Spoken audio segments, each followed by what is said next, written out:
In the autumn of 1874, within the gas-lit parlors of Boston's intellectual elite, a 9-year-old girl named Mary Whitmore became the subject of the most baffling and alarming medical file the city had ever known. Dr. Alistair Finch, a man of science and protégé to the esteemed Oliver Wendell Holmes Sr, filled 4 volumes of private case notes detailing a child whose quiet presence appeared to undo the very structure of the human mind.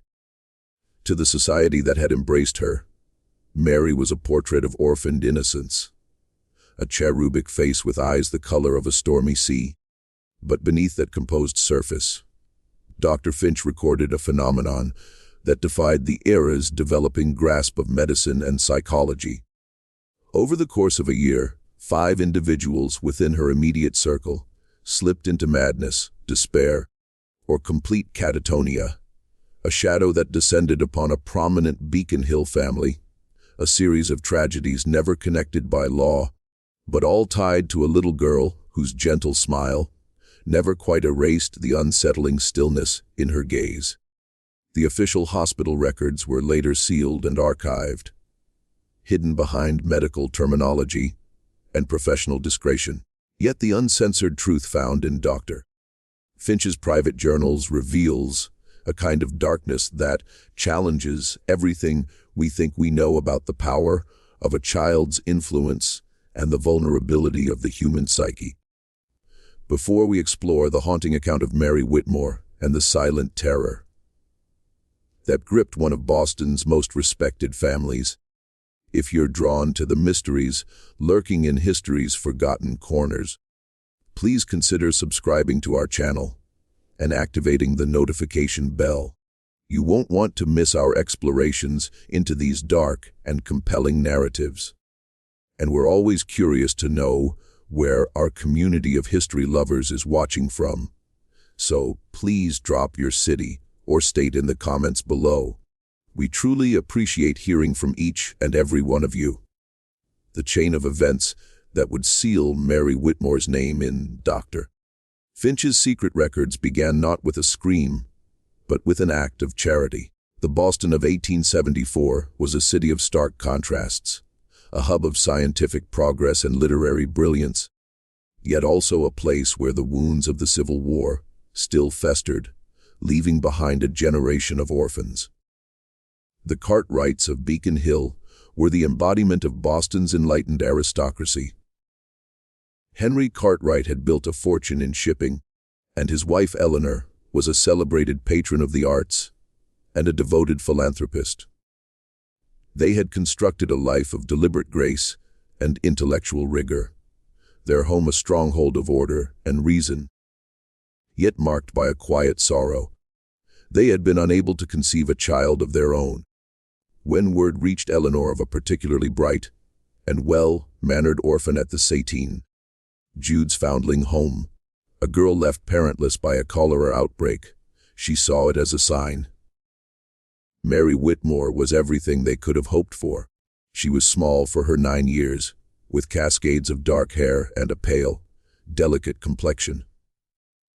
She arrived at their townhouse carrying only a small, worn book of poetry. Her demeanor was one of profound gratitude and quiet obedience. She absorbed her lessons with astonishing speed, spoke only when spoken to, and never once complained. To the Cartwrights and their social circle, she was a testament to the resilience of the human spirit, a flower blooming from the ashes of tragedy. Henry Cartwright, a man who trusted numbers and ledgers above all else, was especially taken with her. His wife Eleanor, whose passions leaned more toward art and emotion, saw in Mary a vessel for all the maternal love she had longed to give. Neither was prepared to see what lay behind the child's perfectly composed mask, nor to understand that the newest addition to their home was not a child seeking love, but a researcher seeking subjects. Mary was a creature of observation, her stillness often mistaken for shyness. She spoke little about her life before the orphanage, offering only vague, rehearsed sentiments about her departed parents. What most impressed the adults around her was her remarkable composure. In a child who had endured such loss, they expected tears, nightmares, or temper tantrums. Mary displayed none of these.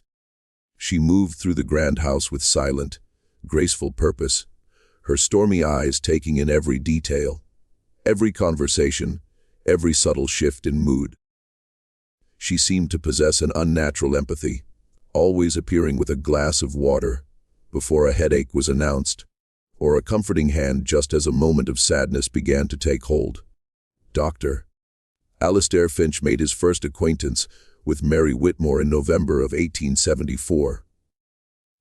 He had been the Cartwright family physician for over a decade, a man who prided himself on his diagnostic acumen and his belief that every ailment of body or mind had a rational physical cause. He was visiting to treat Henry for a bout of recurring gout when Mary was introduced. Dr. Finch, who had treated countless children in his practice, felt an immediate and inexplicable sense of unease. The girl was impeccably polite, curtsying as she'd been taught, but her gaze was not that of a child. It was a look of intense, dispassionate evaluation. He would later write in his journal, "She assessed me not as a person, but as a mechanism. Her eyes scanned my face, my posture, my hands, as if she were cataloging my functions and identifying my potential points of failure. I felt like a watch being inspected by a master craftsman, and for a moment I was certain she could see the inner workings of my own mind." The Cartwright household was run with the precision of a fine clock, a small army of servants ensuring its seamless operation. It was among the staff that the first signs of discord began to appear. Mrs. Gable, the head housekeeper for 20 years, a woman known for her unshakable composure, became uncharacteristically irritable and forgetful. She complained of being watched, of hearing whispers in empty hallways.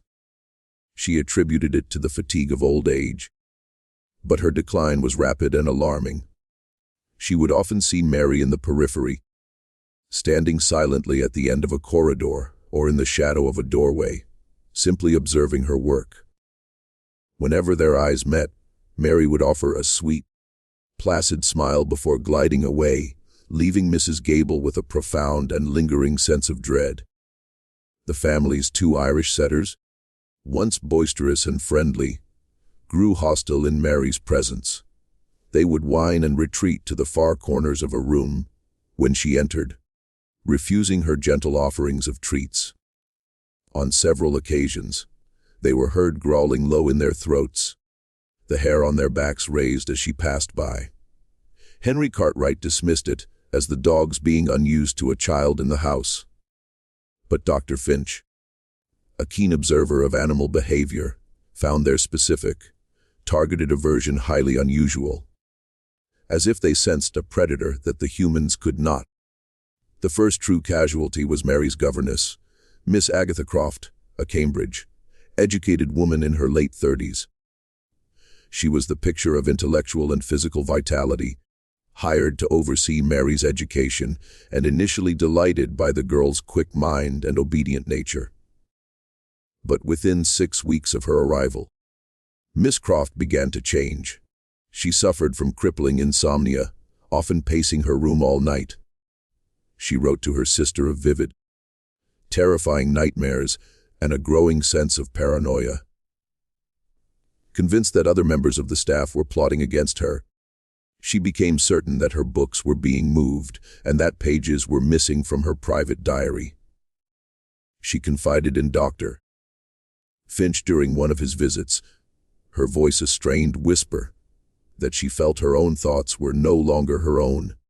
She described Mary's unnerving habit of staring at her for long periods during their lessons without blinking, as if waiting for something. "It's as though she is listening for a crack in a porcelain vase," Miss Croft told him, her hands trembling. "She is not learning from me. She is studying me, and I fear she is finding what she is looking for." Dr. Finch prescribed a tonic for her nerves, but he was deeply troubled.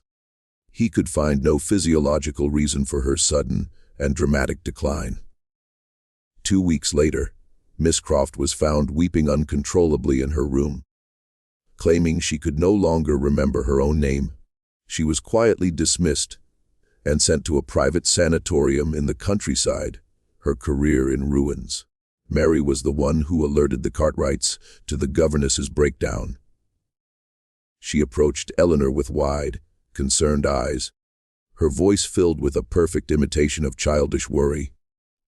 "I think something is wrong with Miss Croft," she said. "She is crying and saying things that don't make sense." The Cartwrights praised Mary for her sensitivity and quick thinking, seeing her as a witness to a tragic but unrelated mental collapse. They failed to notice the glint of dispassionate curiosity in Mary's eyes as the former governess was escorted from the house. Eleanor Cartwright held Mary close, assuring her that everything would be all right, never suspecting that the child in her arms was not a bystander to the tragedy, but its architect. Dr. Finch, however, was unable to shake the governess's words from his mind. He began to keep a separate private file, hidden from his official records, labeled simply the Cartwright case. He started it with a single troubling question. Was it possible for one human being to act as a poison upon another? Not to the body, but directly to the mind. The second incident occurred a month later, involving the family's butler, Mr. Alistair Jennings. Jennings had served the Cartwright family for over 30 years. A man of steadfast routine and robust health, he was the anchor of the household, his presence a symbol of its stability. In early January of 1875, Jennings began to suffer from debilitating migraines, so severe they would leave him disoriented for hours. He, a man who could recall every detail of the household's inventory, began to have startling memory lapses. He would forget which wine to serve at dinner, misplace important correspondence, and once addressed Henry Cartwright by his late father's name. These were not the gentle failings of age, but abrupt, jarring disconnects from reality. Jennings confided in Dr. Finch that the episodes were always worse after he had been in Mary's company. The child had taken a liking to him, often following him as he went about his duties, asking endless, detailed questions about his life, his memories of the family, and his work. He described it as a gentle but relentless interrogation. "She asks about my wife, who passed 10 years ago," Jennings told Finch, his voice heavy with confusion. "She wants to know the color of her eyes, the sound of her voice, the exact words I said to her on our last day. She forces me to relive it all over and over. It feels invasive." Once again, Mary was central to the discovery of the final breakdown. She found Jennings collapsed in the pantry, clutching his head and unable to speak coherently. She calmly alerted Mrs. Cartwright, providing a description of his symptoms that was so precise, so clinical in its detail, that Dr. Finch was astonished. She noted his pupil dilation, the pallor of his skin, the specific cadence of his confused mumbling. It was the detached observation of a fellow physician, not the panicked report of a frightened child. Dr. Finch's examination of Jennings revealed nothing, no sign of a tumor, no indication of stroke. The man's mind was simply fraying, heartbroken. The Cartwrights were forced to grant their most loyal servant an early retirement, sending him to live with his sister in the country. At his farewell, Mary presented him with a small hand-drawn picture of a ship on the ocean. "So you won't forget Mr. Cartwright's business," she said sweetly. The gesture was seen as incredibly thoughtful, but Dr. Finch, watching from the doorway, saw the cold, analytical look in her eyes as she watched the once proud butler shuffle away, a broken man. He noted in his file that the drawing was not just of any ship, but a perfect replica of the Eleanor, the vessel that had sunk years earlier, taking Henry's younger brother down with it. a memory Jennings had once shared with the girl in confidence. The household was now shrouded in a subtle but pervasive unease. 2 pillars of the staff had crumbled in a matter of months. The Cartwrights, however, remained blind, attributing the events to unfortunate coincidence. Their affection for Mary only deepened, seeing her as a source of light in a darkening time. But the shadow was now turning toward the family itself. The Cartwrights' nephew Edward, the 12-year-old son of Henry's sister, was a frequent visitor to the home. He was a boisterous, happy boy, full of life and mischief. He initially treated Mary as a curiosity, a quiet little doll to be teased. But Mary did not react to his pranks with anger or tears. Instead, she began to spend more time with him, engaging him in quiet conversation, her head tilted with an expression of intense interest. Soon, Edward's personality began to shift. He grew sullen and withdrawn, abandoning his usual games for hours of silent brooding in his room. He was plagued by terrible nightmares, waking the house with his screams. He spoke of a shadow man who watched him from the corner of his room, a figure only he could see. He lost weight, and dark circles appeared beneath his eyes. His mother grew frantic, but no doctor could find a cause. Dr. Finch, however, suspected the source immediately. He began making more frequent visits to the Cartwright house specifically to observe Mary's interactions with the boy. He discovered that Mary had become Edward's sole confidant. She would spend hours with him in his room, ostensibly reading to him or playing quiet games. But one afternoon, standing outside the boy's closed door, Dr. Finch heard Mary's soft, melodic voice. She wasn't reading. She was speaking in a low, even tone, describing in graphic, horrifying detail the process of being buried alive. She spoke of the darkness, the weight of the earth, the feeling of suffocation, the sound of one's own heart pounding in the suffocating silence. She was not telling a ghost story. She was delivering a lecture. Finch burst into the room to find Edward pale and trembling, his eyes wide with terror, while Mary simply looked up from her chair, a placid, innocent expression on her face. "I was just trying to make him feel better about his fear of the dark," she explained calmly. The explanation was so absurd, so brazen in its inversion of the truth, that Dr. Finch was left speechless. Dr. Finch now knew he was no longer observing a series of strange coincidences. He was witnessing a campaign. Mary was not a passive vector of some unknown malady. She was an active, intelligent agent of psychological destruction. He dedicated himself to uncovering her past, believing that some profound trauma must be the root of her behavior. He spent weeks visiting the St. Jude's foundling home, interviewing the staff, and poring over the scant records kept on the orphans. What he found was not a history of abuse, but a chilling pattern of quiet influence. The matrons described Mary as a model child, but noted that she had an almost hypnotic effect on the other children. Fights would break out between her bunkmates over trivial matters she had quietly instigated.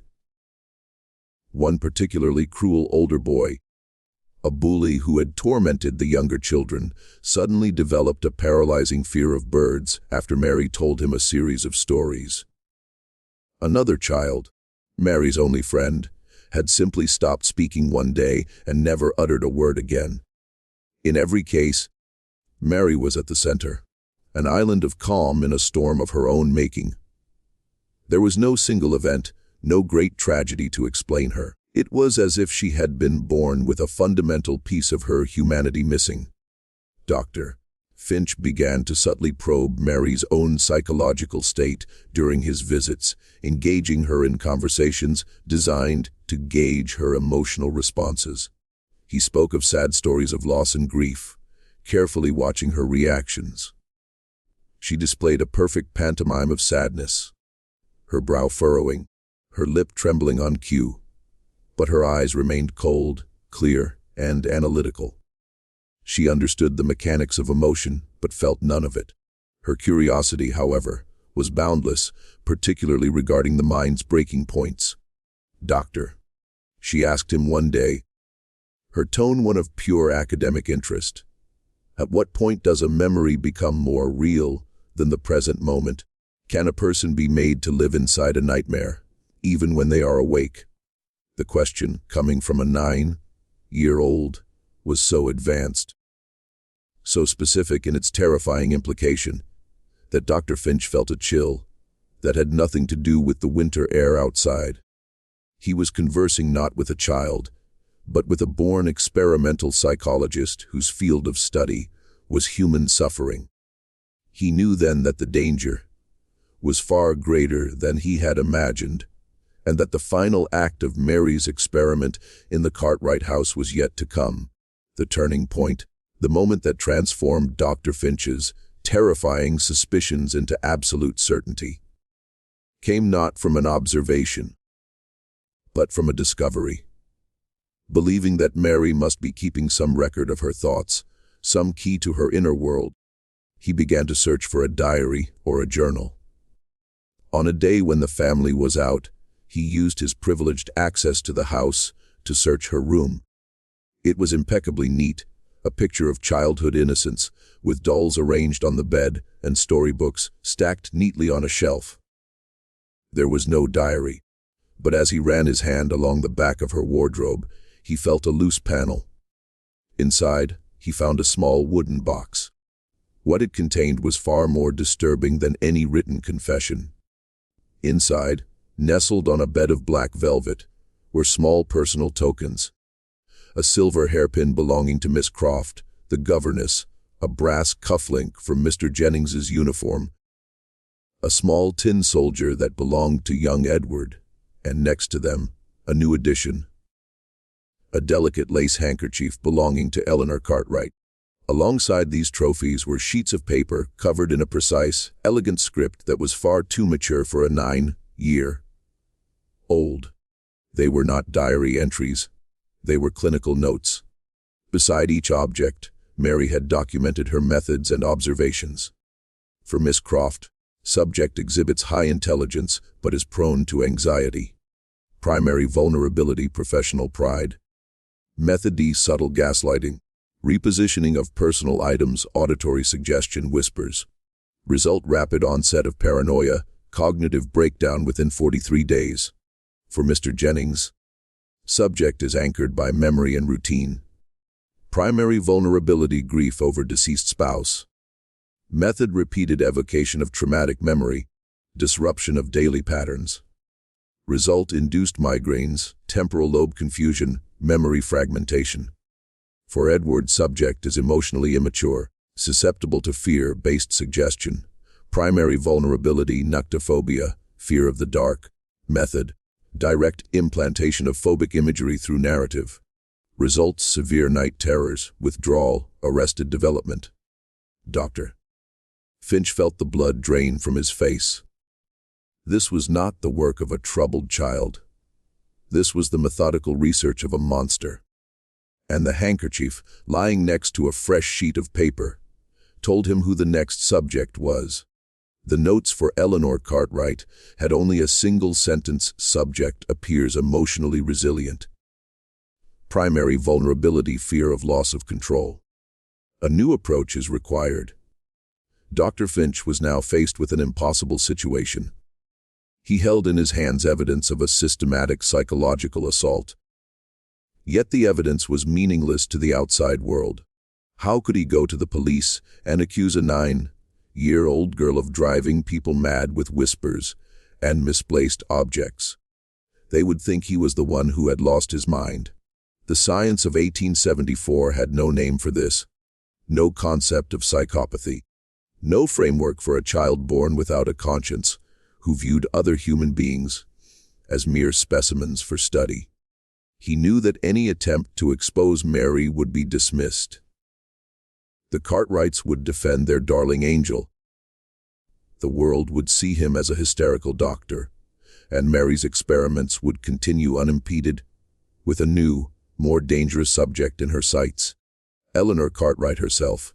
He had to act, but he was utterly alone, armed only with a truth so monstrous it was unbelievable. That evening, he decided on the only course of action left to him. He would not go to the authorities. He would confront the monster directly in her own lair. During his next visit, under the guise of checking on Eleanor's recurring headaches, he asked to speak with Mary alone in the library. He closed the heavy oak doors, the silence of the room amplifying the pounding of his own heart. He placed the wooden box on the table between them. Mary looked at the box, then at his face. She showed no fear, no surprise, no shame. Her expression was one of mild disappointment, like a researcher whose experiment had been interrupted by a clumsy lab assistant. She simply folded her small hands in her lap and waited. "I know what you are doing," Dr. Finch said, his voice low and steady. He described her notes, her methods, her victims. He laid out the entire horrific pattern. Mary listened with polite attention, occasionally giving a small, thoughtful nod, as if confirming the accuracy of his assessment. When he had finished, a long silence filled the room. Then Mary spoke, her voice as soft and clear as a silver bell. "You are not going to tell them." It was not a question. It was a statement of fact, delivered with the serene confidence of a chess master who sees the entire board. "And why would you think that?" Dr. Finch asked, his professional curiosity momentarily overriding his fear. A small, genuine smile touched Mary's lips for the first time since he had met her. A smile of pure, chilling intelligence. "Because no one would believe you," she said simply. "They see a child, you see the truth. But your truth is too ugly for their world. And besides," she added, her stormy eyes locking onto his, "you are too fascinated to stop it. You are a man of science, Dr. Finch. You want to see how it ends. You want to understand me, and I am the most interesting subject you will ever have." She was right. He was horrified. But he was also captivated by this complete anomaly of human nature. He had to understand the source of this darkness. "What do you want with Eleanor?" he asked, his voice barely a whisper. Mary's smile faded, replaced by an expression of serious, scholarly contemplation. The others were simple. She explained, her tone conversational. Their minds were like locks that were easy to pick. "But Mrs. Cartwright is different. Her will is strong. She has built walls of piety and social grace around her mind. I want to see what it takes to bring the whole fortress down. I want to see what is left of a person when you take away everything they believe themselves to be." The implication was clear. Her experiment with Eleanor was just beginning, and it would be her masterpiece. Dr. Finch knew he was running out of time. Mary's calm confession, her total lack of remorse, and her stated intention to destroy Eleanor Cartwright meant the threat was no longer theoretical. It was imminent. The girl had laid her plans bare with the chilling self-assurance of someone who believed she was untouchable, and her past successes proved she had every reason to be confident. That very night, Dr. Finch went not to the police, but to the only man in Boston he thought might listen, Dr. Silas Ware, the superintendent of the McLean Asylum, a man known for his unconventional and forward-thinking approaches to mental illness. Ware was a pragmatist who had seen the darkest corners of the human mind and had little patience for societal niceties. Dr. Finch presented his case methodically, laying out the timeline of events, the decline of the victims, and finally the contents of the wooden box and Mary's own disturbing confession. He presented it not as a tale of supernatural evil, but as a case study of a previously undocumented mental condition, a congenital moral insanity. Ware listened intently, his gaze fixed on the meticulous, childlike script detailing the methodical destruction of human minds. "If even a fraction of this is true, Doctor," he said, his voice grave. "Then this child is more dangerous than any patient in my asylum.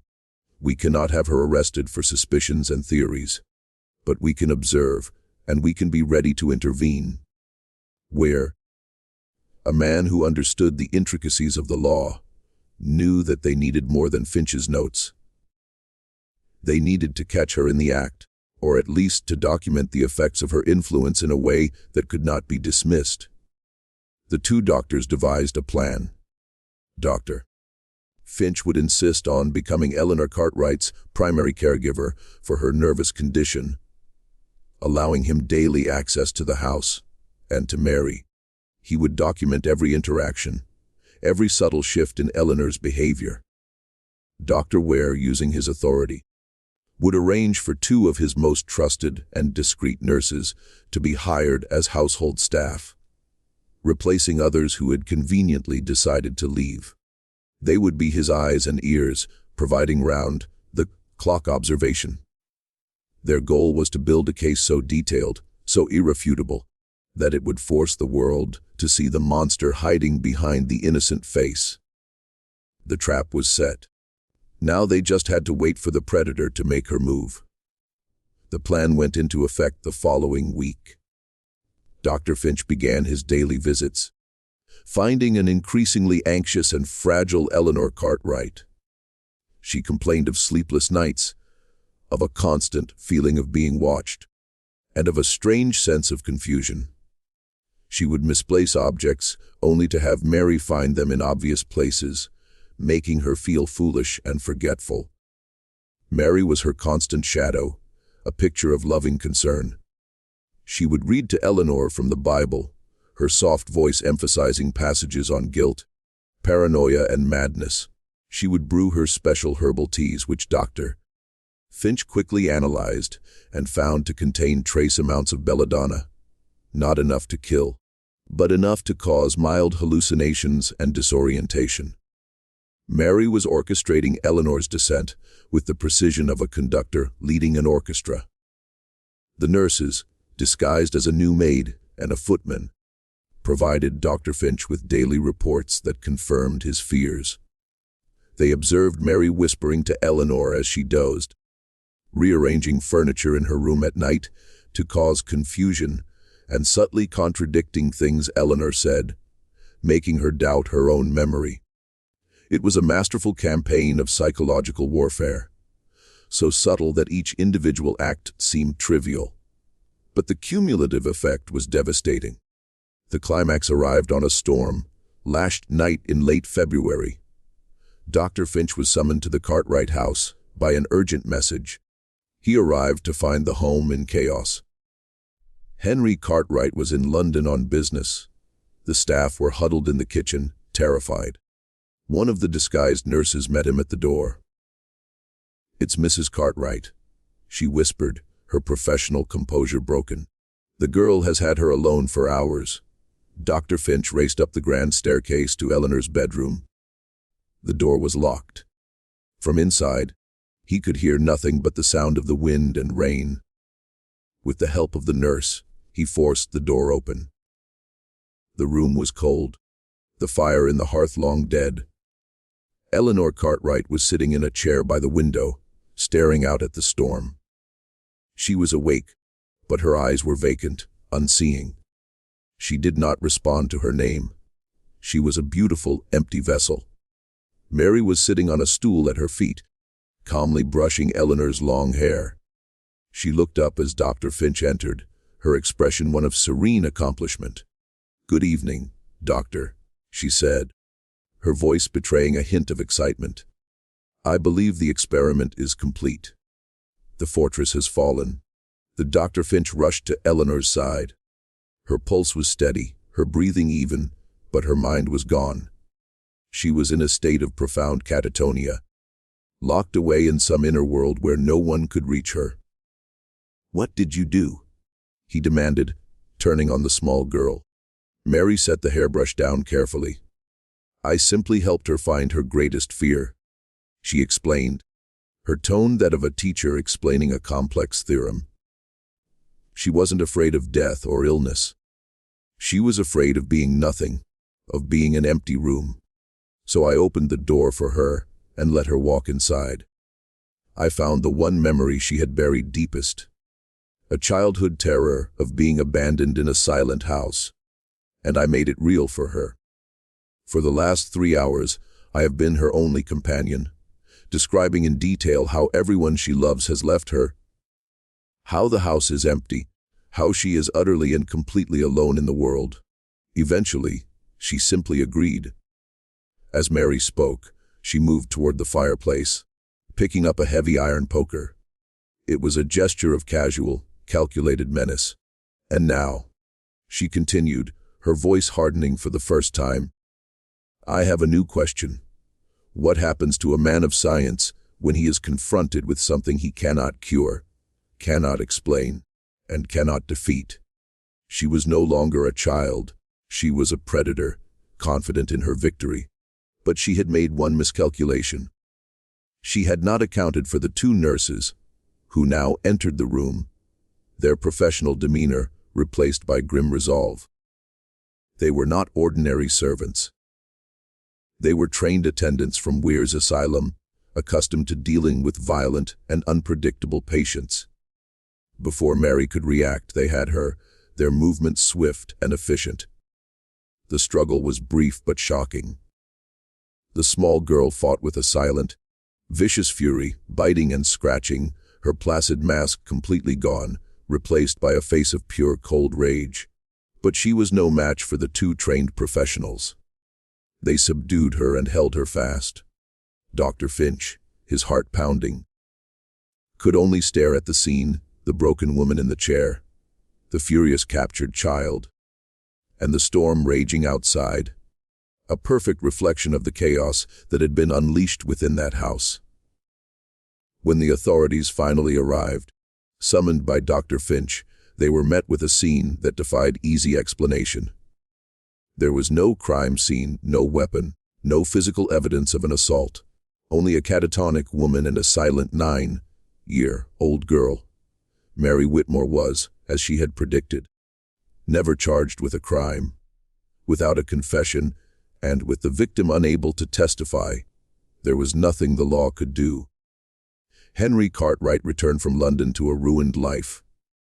His wife was committed to the McLean Asylum, where she would live out the rest of her days in a silent, unbreakable trance, under the powerful medical authority of Dr. Finch and Dr. Weir. And with Henry Cartwright's desperate consent, Mary was remanded to a special isolated wing of the asylum. She would not be a patient in the traditional sense, but a subject of intense study, a living embodiment of a darkness that medical science was only just beginning to name. The decision was a compromise that satisfied no one. The law had been thwarted, justice had been circumvented, but a danger had for the moment been contained. Dr. Finch dedicated the next 2 years of his life to studying Mary. He spent hundreds of hours with her, documenting her every word, her every action, trying to map the contours of a mind that operated on a completely different plane of existence. His journals from this period became a foundational text in the nascent field of criminal psychopathy, though they would not be published in his lifetime. Mary, for her part, adapted to her new environment with chilling ease. She treated her confinement not as a punishment, but as a new laboratory. She learned to perfectly mimic the emotional responses the doctors wanted to see. She could produce tears on command, perform contrition with heartbreaking sincerity, and speak of her illness with a vocabulary she gleaned from the medical texts the doctors foolishly left within her reach. She charmed many of the junior staff, convincing them she was a traumatized but brilliant child who was making a miraculous recovery. But Dr. Finch was not fooled. He saw that she was merely refining her techniques, learning to manipulate more sophisticated subjects. He observed her as she subtly turned patients against one another, creating chaos and paranoia on the ward for her own detached amusement. She was cataloging human weakness on an industrial scale, her understanding of psychology growing more advanced with each passing day. The subject has learned to use our own diagnostic language against us. He wrote in his final report, "She is building a better mask, and I fear what will happen when she has perfected it. She does not feel remorse, she performs it. She does not feel empathy, she simulates it. We are not curing her, we are educating her." The most disturbing discovery came from Dr. Martha Lancaster, a pioneering female psychiatrist from Philadelphia who was brought in to offer a new perspective. She noticed that Mary had convinced a sympathetic orderly to provide her with extra paper and pencils for art therapy. The drawings she produced were childlike and innocent, pictures of flowers, houses, and animals, which the staff saw as a sign of her healing. But Dr. Lancaster, who had studied cryptography, recognized patterns in the seemingly random details: the number of petals on a flower, the number of windows on a house, the direction a bird was flying. It was all part of a complex cipher. When decoded, the messages revealed Mary's true thoughts. They were not drawings, they were escape plans. They were psychological profiles of every doctor and nurse on the staff, detailing their weaknesses, their fears, their vanities, and they contained plans for a future far beyond the asylum walls. Dr. L is susceptible to intellectual flattery. One decoded message read, "Superintendent W prides himself on control. Chaos is his greatest weakness. The new couple from Austria are looking for a protégé, not a patient. They are the key."